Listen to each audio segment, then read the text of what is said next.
It started on an early spring afternoon while I was playing volleyball. We were on an outdoor court at the Terra Center when somebody began shooting off fireworks. Sirens sounded and I heard a commotion inside the center. We stopped for a couple of minutes and looked at each other, and when nothing more happened, we resumed playing.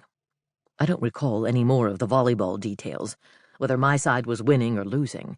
I don't even remember whether it was a league game or just a couple of teams that we'd put together. All that disappeared in the turmoil that erupted that evening.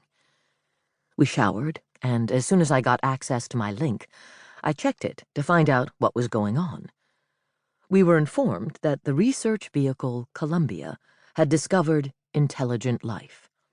The only details were that they'd found a small town and that they'd seen the inhabitants, who were green-skinned. The town was a long way out. It was an exciting time. Real aliens. We were informed that plans already existed for a follow-up mission.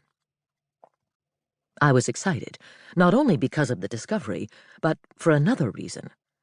Robbie Jo Renfro had been piloting the mission. I hadn't known anything about it, except that she'd been gone a long time. There wasn't much detail available about the flight.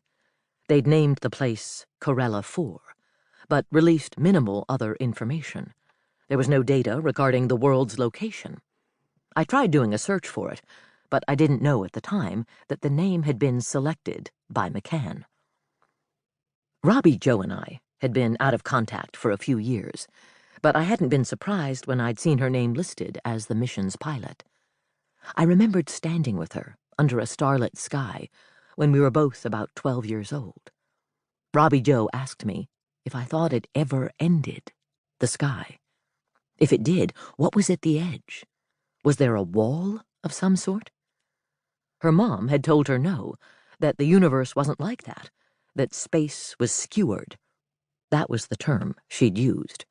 So it didn't come to a stop, it just became circular in a way that seemed impossible to understand.